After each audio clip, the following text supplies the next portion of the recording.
इस विधि को जिसने ठीक से समझ लिया और उसके जीवन में शामिल हो गई तो बुद्ध और महावीर की स्थिति में, शिव और कृष्ण की स्थिति में सहजता से पहुंच जाएगा। कि बात इतनी सी है, मन के पार चले जाना। और मन के पार जाने का अर्थ क्या है? हैकिंग्स जो हैं वह डिस्ट्रॉय हो जाना।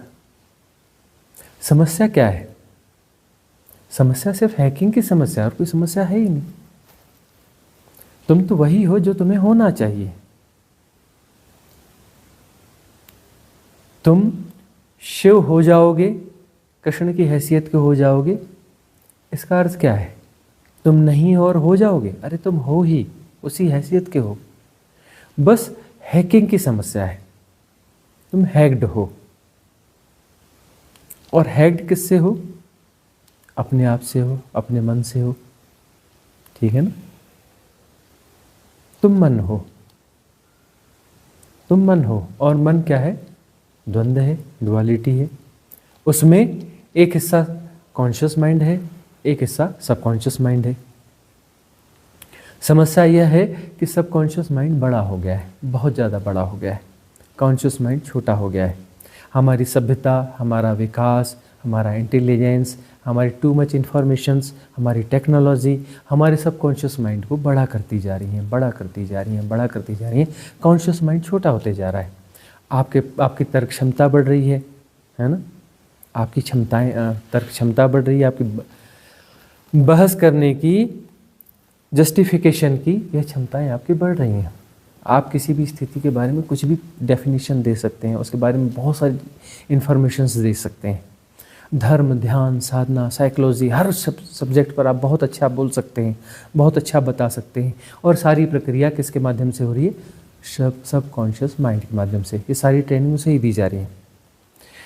तो यदि धर्म की, साधना की ट्रेनिंग सबकॉन्शियस माइंड को दी जाती है तो उसमें खतरे भी बहुत हैं। करना पड़ता है।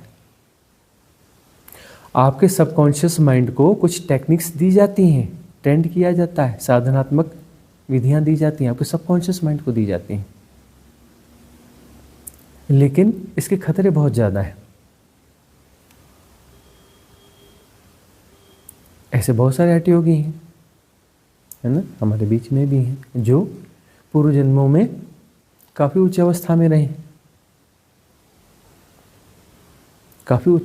रहे, आज हमारे बीच में बैठे। इनके पूर्व जन्मों की किताबें पढ़ करके लोग उन किताबों को प्रणाम करते हैं। इन्होंने जो लिखा है, इनके ग्रंथ हैं, उनको लोग प्रणाम करते हैं। लेकिन जो है वही बाधा बन गई।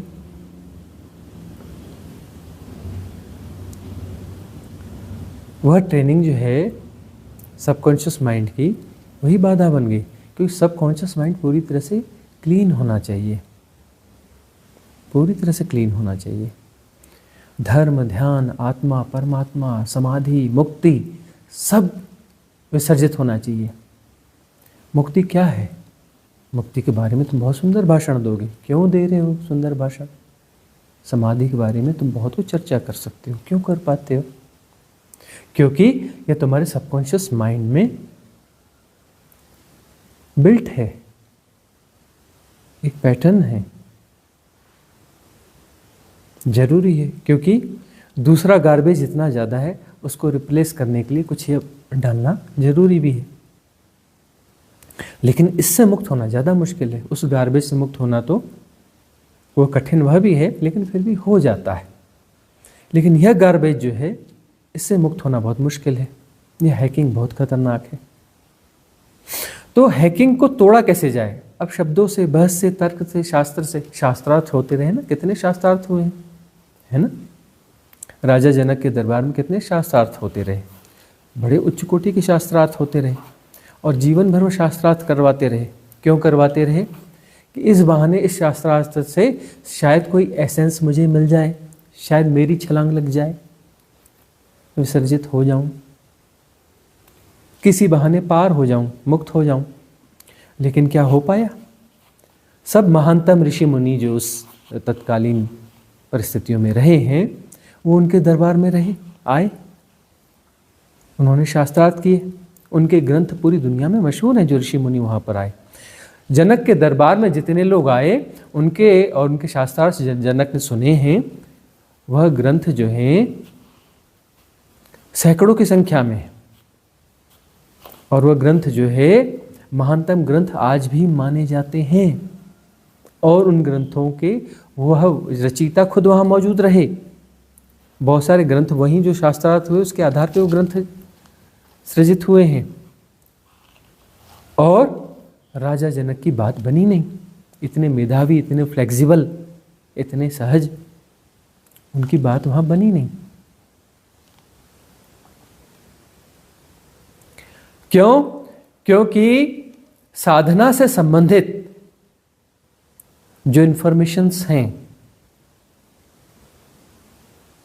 वह भी बाधा बन जाती हैं, और वह सबसे खतरनाक बाधा बनती है।